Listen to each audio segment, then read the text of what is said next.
Oui, c'est reparti. Enfin. Ben, j'espère qu'un jour cette épave rouge va sortir de cet abri. Oui, papa. Le pli. Non, mais en plus, j'allais en parler que les chandelles étaient en train de s'enfoncer dans le sol. Donc, on va...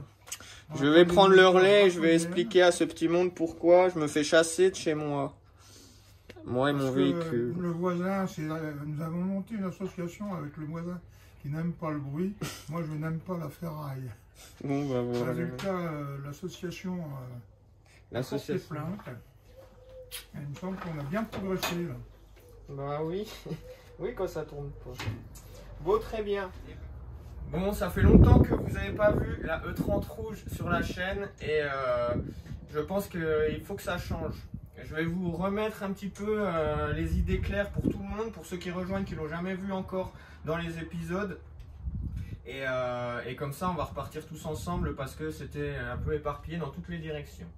Donc pour rappel, qu'est-ce que c'est? Nous sommes sur une E30 318i berline, phase 1, dans laquelle j'ai décidé d'installer un M54B30 qui n'est autre que le moteur 3 litres essence des E46 ou E39 ou aussi sur les X5 tu peux le trouver. Donc je tiens à préciser aussi que c'est un projet c'est le premier projet que je réalise de A à Z, c'est-à-dire qu'on a acheté juste la carrosserie et tout reste à faire. Le faisceau était à refaire, enfin, absolument tout ce qui a été touché, c'est-à-dire tout en fait, parce qu'ils ont tout démonté pour repeindre, tout ce qui a été touché c'est à reprendre, comme ça on est clair. Dans les épisodes précédents, pour ceux qui n'ont pas vu, on s'est occupé déjà de la remise à neuf du moteur complet. Donc là on est sur un M54 qui est forgé, donc il est full forgé, bielle piston forgé. Tout est neuf, tous les joints, on l'avait fait réaliser, il est en code réparation. Donc là le moteur est tout neuf. Le problème, c'est que quand on l'a installé dans la voiture, il fallait faire donc tout le faisceau, il a fallu flasher le calculateur, il a fallu faire plein de choses.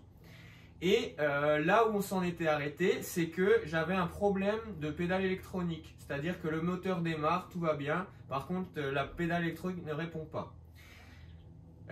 J'ai passé à peu près, ouais, je sais pas moi, 4 mois, 5 mois sur cette panne à tout remettre en cause. C'est-à-dire que comme je n'avais pas de pédale électronique, j'ai commencé à m'interroger sur le faisceau. Est-ce que j'avais bien branché est-ce que j'avais bien adapté le faisceau habitacle au faisceau moteur du M54? Est-ce que le flash de mon calculateur était bien fait? Est-ce que la carto qui était installée était bonne, où il n'y avait pas de coquille? Donc en fait, je me suis arraché les cheveux pendant plusieurs mois à chercher un peu tout sur le net, à me renseigner au max. Ça m'a fait énormément progresser, mais bon, la chute va vous décevoir, il n'y avait pas de panne, tout simplement. Alors, quelle était la panne? Ce qui se passe, c'est qu'en gros, BM, avec cette histoire de pédale électronique, je m'étais un peu orienté vers le débitmètre et j'avais eu pas mal de questions, de commentaires en mode branche bien ton débitmètre.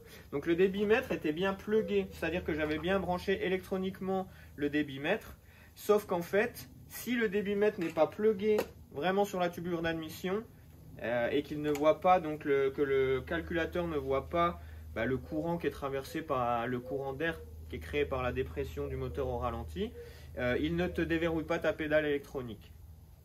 Il s'avère que, évidemment, donc j'avais un coude qui, celui-là, il était éclaté quand je l'ai acheté, le moteur, donc je l'avais pas. Et les diamètres sont différents, donc je ne pouvais jamais plugger mon débitmètre physiquement sur le moteur. Il s'avère qu'une fois que je l'ai scotché, pour juste essayer, j'ai scotché, et la pédale s'est mise à fonctionner instantanément. J'ai une petite séquence, je vous montre pour prouver ma bonne foi, parce que j'ai avancé depuis ce moment-là.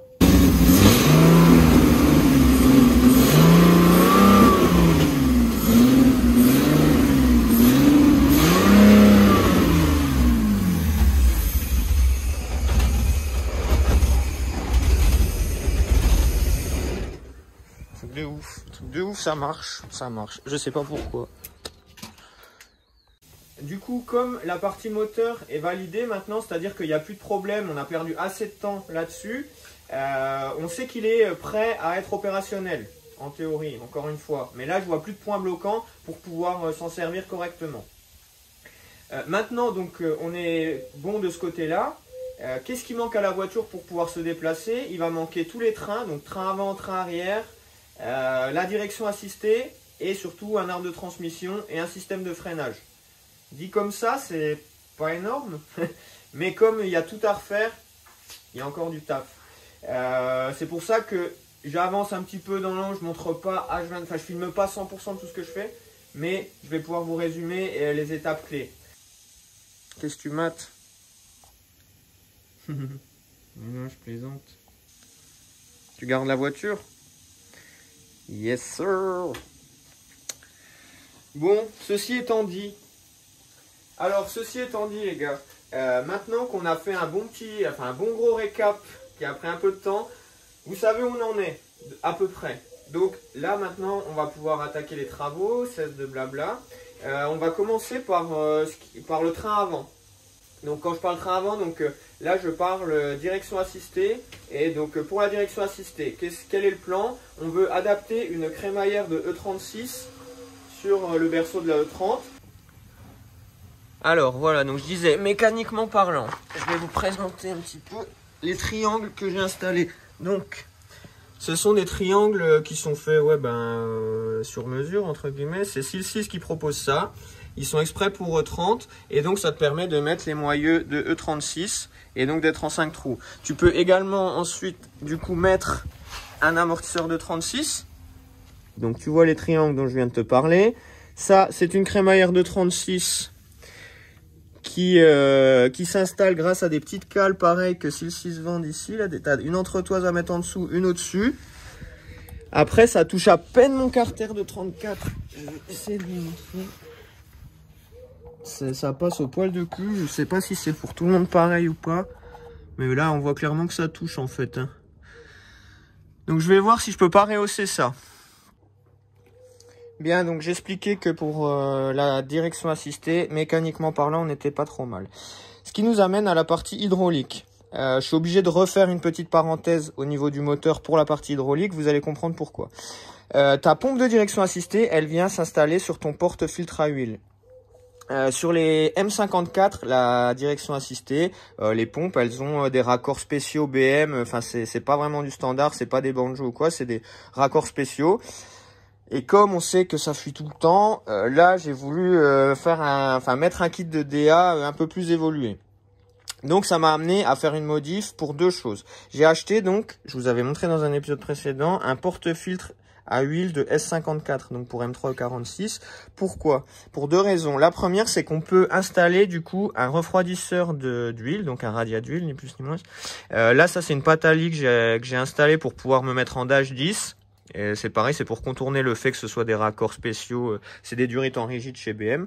Voilà, donc ça c'est la première raison. Et la deuxième raison, c'est qu'on peut installer sur ces porte-filtres à huile des pompes de direction assistée de M50. Qui ont en fait les raccords, c'est des raccords banjo, mais on peut y mettre, enfin c'est du métrique standard, donc tu peux y mettre ce que tu veux.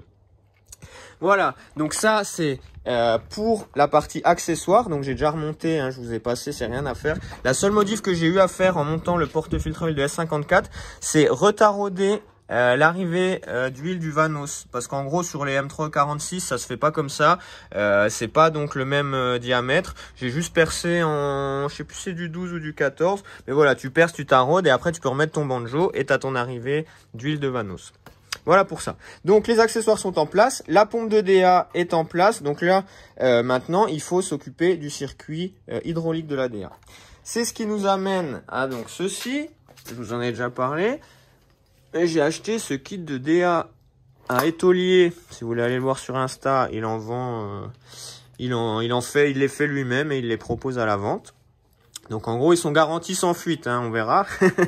Mais donc on va essayer d'installer ça. Ça se remet en lieu et place normalement. Je vais le mettre sur le support moteur là, comme c'est fixé d'origine.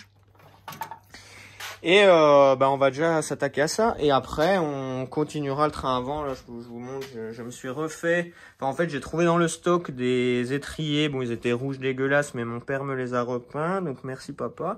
Et j'ai acheté un kit de réfection là avec les nouveaux pistons et tout. Pareil, je pense qu'on va s'amuser là-dessus. Mais dans un temps premier, direction assistée. Là, c'est un premier montage à blanc pour essayer. Hein. Enfin, je regarde déjà comment ça pourrait se monter. Enfin, comment est la logique de montage. Donc là, j'imagine que c'est ça. Et ça. Alors. Ok.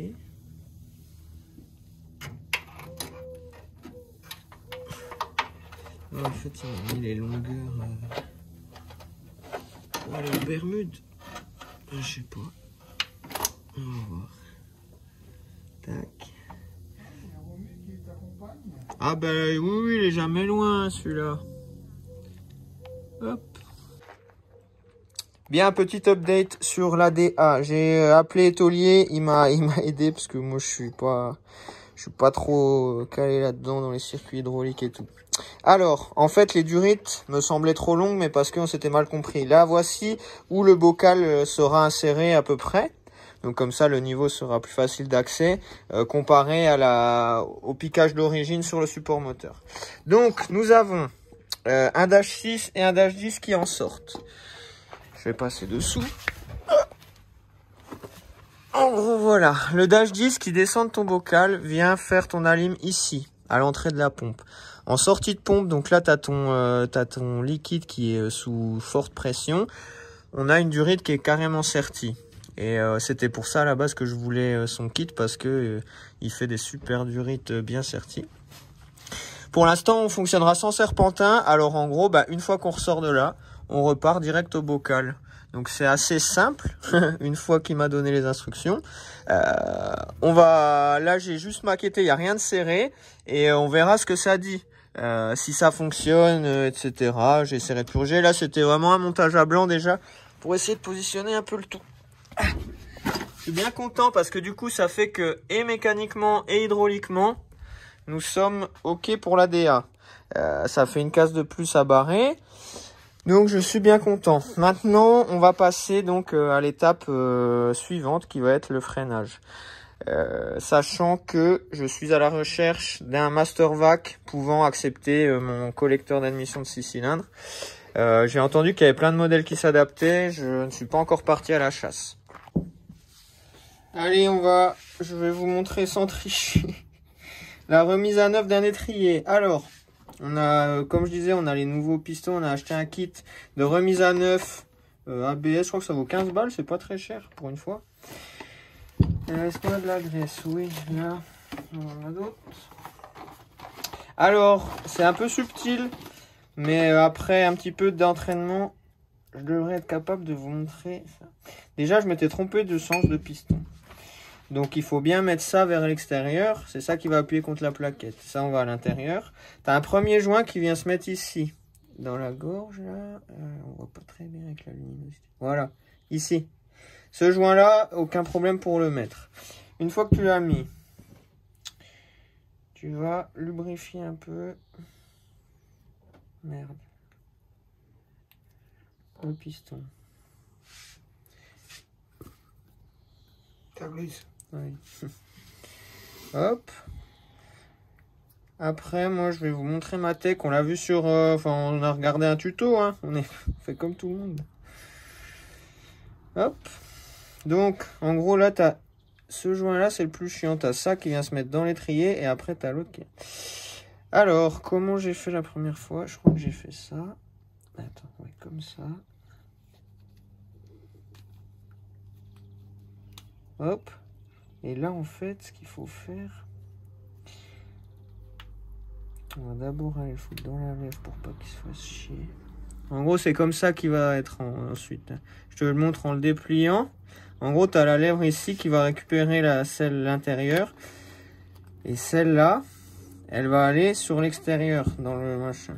Donc, la technique que j'ai trouvée, regardez, tu le sors à peine. En fait, tu viens le mettre à fleur pour que ta petite lèvre, là, ici, désolé, je suis pas cadré, elle soit vacante, enfin dans le vide. Et une fois que tu es là, tant que je me centre bien. Bon, je vous le montre, tant pis pour les prises de vue, hein, mais vous allez voir. Tu viens le foutre d'abord là. On va d'abord.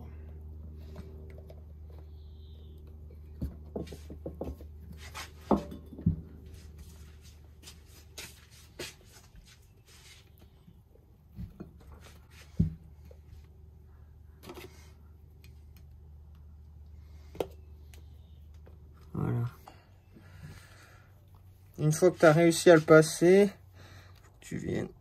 Normalement, les lèvres vont se mettre toutes seules. Voilà. Et là. Hop. Voilà. Bon. Un coup d'air pour voir si ça bouge bien. Oui. Sans se... Ouais.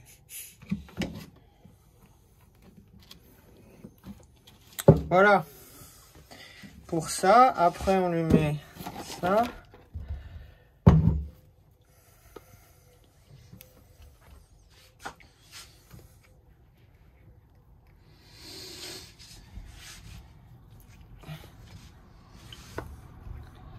Je crois qu'il mérite la poubelle celui-là.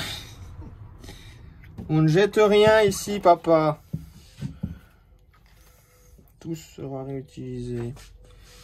Le moindre euro économisé est un euro gagné. Non, le premier euro économisé est celui qu'on ne dépense pas.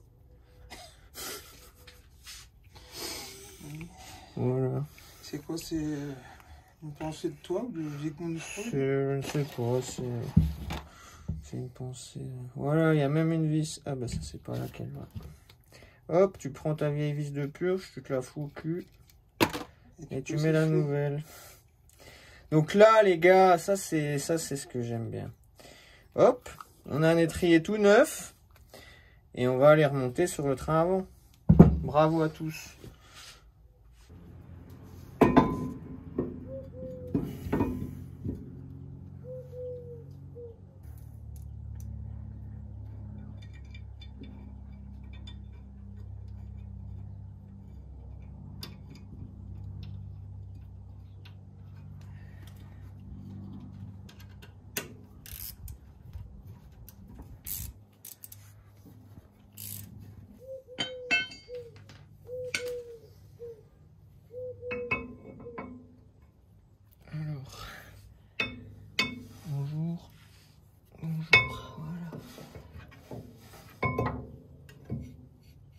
Alors, oui.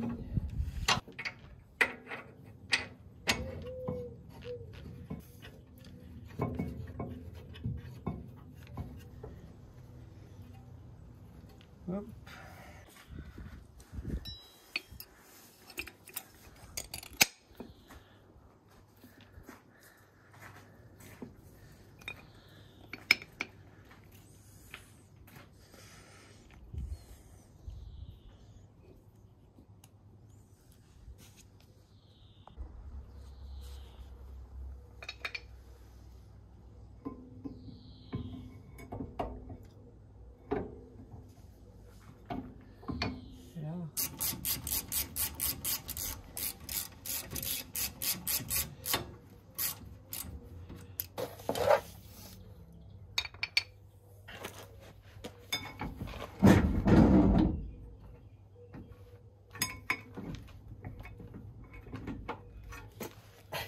Un sacré bruit, non?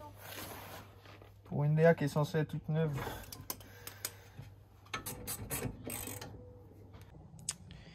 Bon, à la suite du train avant, on va s'occuper d'une autre partie importante. Bon, alors, j'ai fait les freins à l'avant, je m'en suis pas occupé à l'arrière. On est encore en attente de ces putains d'amortisseurs arrière. J'ai renvoyé les groupés ACK, je leur ai dit de me renvoyer des séparés parce que j'ai compris pourquoi ça allait pas, mais ils ont même pas la décence de dire qu'ils savent pourquoi. Bref, ça c'est un autre sujet. Alors, qu'est-ce qui va se passer pour le train arrière? Je vous mets une petite séquence. J'ai bataillé quelques minutes avec la boîte de vitesse. J'ai installé la ZF.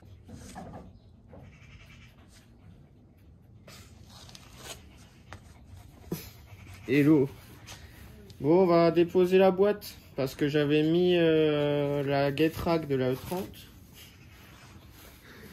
Et du coup, on va passer sur la ZF.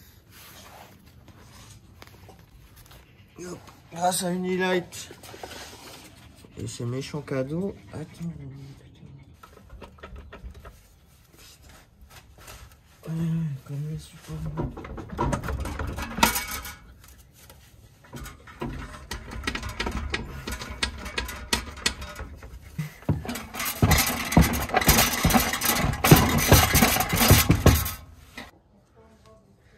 Bon, il y avait la vis du démarreur qui me faisait chier. Là, je l'avais juste dévissé, je l'ai pas retiré. Bon bref, c'est de la merde, je me suis bien fait mal partout. Je l'ai sorti.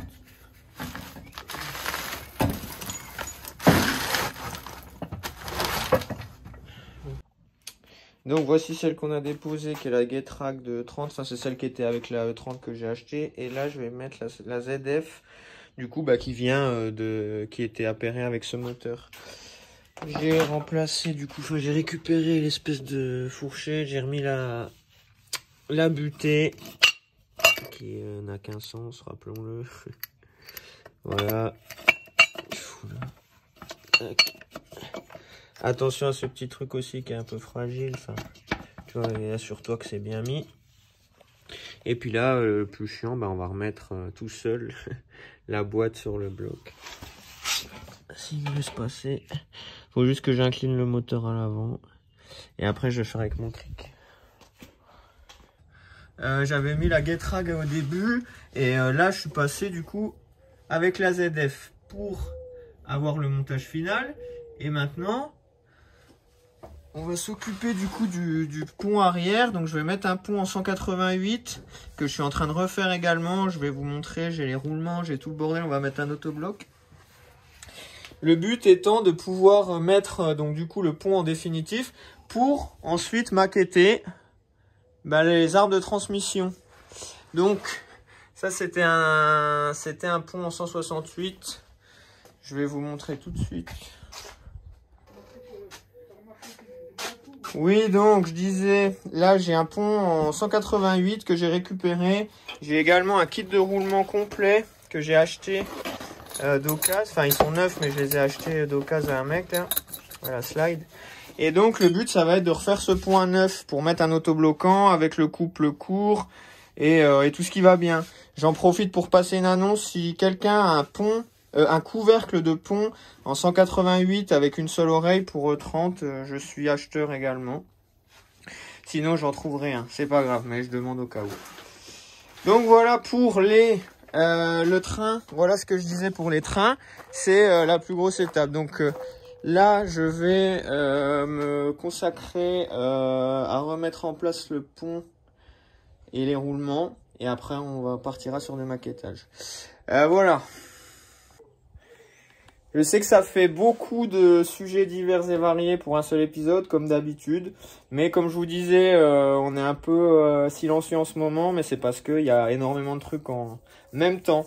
Il n'y a pas que la E30 rouge, j'ai du nouveau. J'ai trouvé un moteur pour le break. J'ai trouvé un moteur peut-être pour la E36, faut que je vous en parle. Parce que là, on change de catégorie. Mais faut pas trop s'enflammer. Mais sachez qu'il y a des projets qui arrivent. Ça me faisait plaisir de vous remontrer un peu la E30 rouge. Sachez que je charbonne à fond dessus, mais tout prend du temps. Il y a une dernière petite chose dont je ne vous ai pas parlé, du coup c'est le refroidissement pour la E30. Mais là je pense que il y a déjà de quoi faire. Je vous montre une dernière petite chose pour vous donner l'eau à la bouche. Bon, donc j'avais en scred aussi remis la moquette, j'ai remis un peu le faisceau, je suis en train de faire du maquettage en définitif. Et j'ai surtout, j'ai des pièces. Je vous donne pas d'indice, je vous montre juste ce que c'est, un collecteur d'admission. Je vous dis pas le modèle, mais sachez que s'il est là, c'est pas pour rien. Donc en gros, dès que la voiture sera opérationnelle, on va faire les premiers tours de roue au sans-plomb. Comme ça pour tester. Après, on fait quoi? On fait une carto-éthanol. Une fois que la carto-éthanol est faite, on la passe au banc chez notre copain Joris pour voir les résultats. Et après, on attaque les modifs. Le but étant de sortir le maximum de chevaux de ce M54 en Atmo pour l'instant. Et on va viser pour la suite, quoi. Voilà l'équipe pour cet épisode. J'espère que ça vous a plu. Ça vous donne un peu des news. C'est pas trop long, c'est pas trop compliqué. Donc tout le monde peut s'en sortir. Voilà, j'espère que ça vous a plu. Abonnez-vous et à bientôt. Ciao.